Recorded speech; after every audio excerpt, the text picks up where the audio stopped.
Hello student, आज के editorial का टॉपिक है a distraction balloon in the winds of federalism. इसको आप कनेक्ट कर पाएंगे GS 2 इंडियन पॉलिटी पार्ट 2 से functions and responsibilities of the union and the state, issues and challenges pertaining to the federal structure, devolution of powers and finances up to local bodies and challenges therein. इससे आज के editorial के analysis को आप connect कर पाएंगे। Basically आज का एडिटोरियल रिवॉल्व करेगा अराउंड गवर्नमेंट के अभी रिसेंट गवर्नमेंट ने अपना एक रिसेंट प्रपोजल दिया है वन नेशन वन इलेक्शन का, जहां पर सारे ही स्टेट में और जो नेशनल इलेक्शन होगा लोकसभा का और स्टेट लेजिस्लेटिव असेंबली के जो इलेक्शंस होंगे पूरे स्टेट में एक साथ होंगे। और इसके क्या प्रोज एंड कॉन्स हैं, क्या गवर्नमेंट अपनी पार्टी को फायदा पहुंचाने के लिए कर रही है या नेशन एज ए होल का सोच रही है, तो इसके ही अराउंड आज का एडिटोरियल रिवॉल्व करेगा। आते हैं आज के एडिटोरियल के एनालिसिस पर। One nation one election proposal government ने दिया नरेंद्र मोदी की, और इसमें काफ़ी फ्लॉज नज़र आते हैं। रीज़न इस प्रपोजल का जो है वो एक फॉल्स आइडिया पे बेसिस है। ये आइडिया इम्प्लीमेंट होना बहुत ही मुश्किल है, और अगर इन शॉर्ट में समझें तो ये एक तरीके का डिस्ट्रैक्शन है ताकि लोगों का दिमाग जो है नेगेटिव हेडलाइंस जो आ रही हैं, चर्चा हो रही हैं प्राइम मिनिस्टर के क्रोनिज्म जो चमचे लोग हैं उनकी, या Chinese president Xi Jinping rudely treat करने की बात G20 समिट में, तो इन सारी चीज़ों से लोगों का दिमाग भटकाने के लिए ऐसे आइडियाज, ऐसा प्रपोजल दिया गया है। अभी गवर्नमेंट का आर्ग्यूमेंट है कि इसे एक परमानेंट कैंपेन बनाना चाहती है, और ये वर्ड्स बोरो किए गए हैं अमेरिकन पॉलिटिकल कमेंटेटर के, जिनका नाम है सिडनी ब्लूमेंथल। इंडिया में या तो स्टेट के या नेशनल इलेक्शन हर साल होते रहते हैं पिछले 36 साल से, और इसमें काफ़ी ज़्यादा पैसे खर्च होते हैं, एफर्ट्स लगते हैं, और गवर्नमेंट के वक्त बहुत ज़्यादा इसमें चले जाते हैं, और पॉलिटिकल पार्टीज इन सारी बातों पर अपना कंसर्न दिखा रही है। इंडिया के किसी न किसी पार्ट पर कॉन्स्टेंटली इलेक्शन होते रहते हैं, और वो बेसिस उसका होता है model code of conduct. Governance जो है वो डिस्ट्रैक्ट होती है और पॉलिसी पैरालिसिस हो जाता है। ये सब गवर्नमेंट का जो आर्ग्यूमेंट है अपनी बात को लेकर वन नेशन वन इलेक्शन, उसका ये एसेंस है, और गवर्नमेंट ने इसे नोटिफिकेशन में इशू कर दिया था कुछ दिनों पहले, और एक पैनल बनाया है जो स्टडी करे वन नेशन वन इलेक्शन को। इंडिया एज ए होल को छोड़कर स्टेट में हर साल इलेक्शन होते हैं, और फंडामेंटल डिफरेंस यहाँ पर है इंडिया और state, nation as a whole and state in particular. अगर एग्जाम्पल ले लें, इलेक्शन हो रहा है बंगाल में, यहाँ पे तृणमूल कांग्रेस, भारतीय जनता पार्टी, बीजेपी और लेफ्ट कंटेस्ट कर रही हैं, और तमिलनाडु गवर्न कर रहे हैं द्रविड़ मुन्नेत्र कझगम DMK और ऑल इंडिया अन्य द्रविड़ मुन्नेत्र कझगम।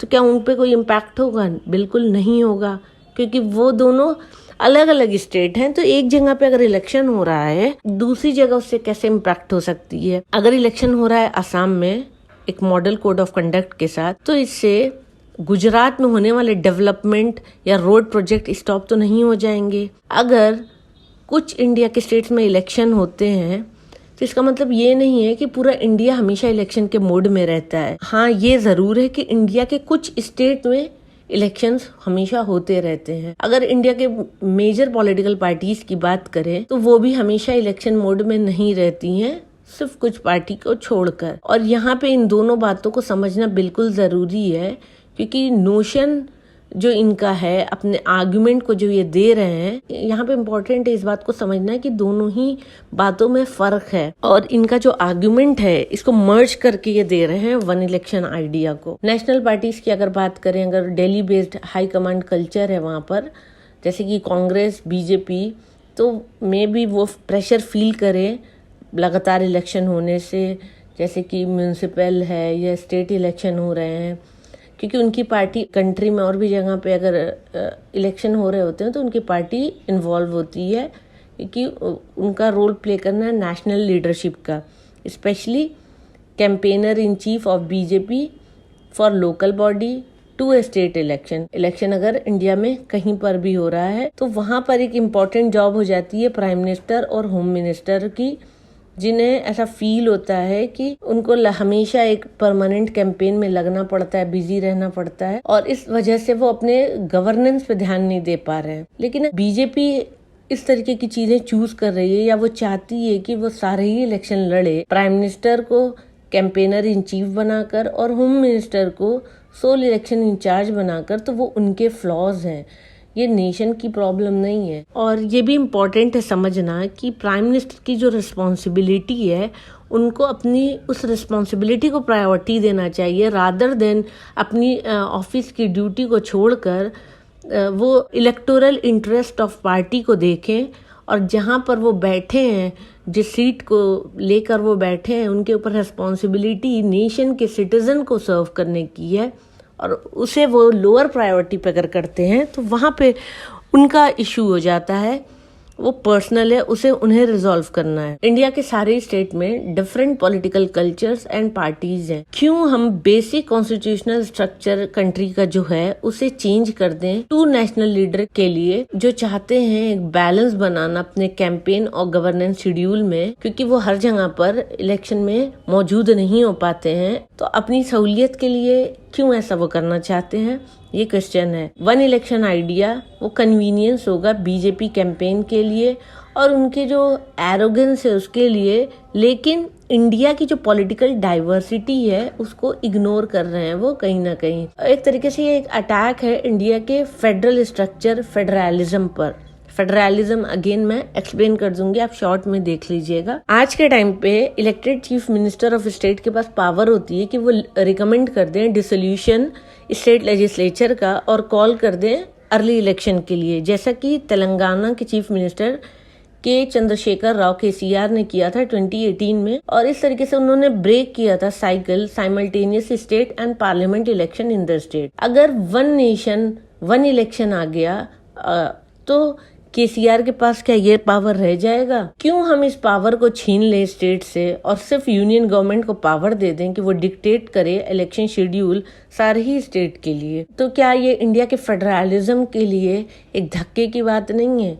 क्या इंडिया के फेडरलिज्म को प्रोटेक्ट करके रखना रिस्पॉन्सिबिलिटी नहीं है? एक और मिसलीडिंग आर्ग्यूमेंट गवर्नमेंट ने अपना दिया कि बिटवीन 1951 एंड 52 एंड 1967 इंडिया में साइमल्टेनियस इलेक्शन होता था और अभी अप्रोप्रिएट टाइम है कि हम रिवर्ट कर दें उसी सिस्टम में जैसे पहले हुआ करता था। इसको भी अगर क्रिटिकली समझें तो साइमल्टेनियस इलेक्शन डिज़ाइन नहीं किया गया था, ये कोइंसिडेंस था और हल्के हल्के करके स्टेट्स अपना ब्लॉक करते गए क्योंकि उनके पास स्टेबल टेन्योर था फर्स्ट 2 डेकेड इंडिपेंडेंस के बाद। तो ये एक तरीके का टेस्टामेंट है कि इंडिया की प्लूरैलिटी की रिस्पेक्ट की गई और डाइवर्स पॉलिटिकल रिप्रेजेंटेशन आए, जहां पर बहुत सारे रीजनल पार्टीज बढ़ती चली गई लास्ट 6 डेकेड में और वो गवर्न कर रही हैं बहुत सारे स्टेट में और उनके अपने इलेक्शन शेड्यूल्स होते हैं और अपनी स्टेट पॉलिटिक्स होती है।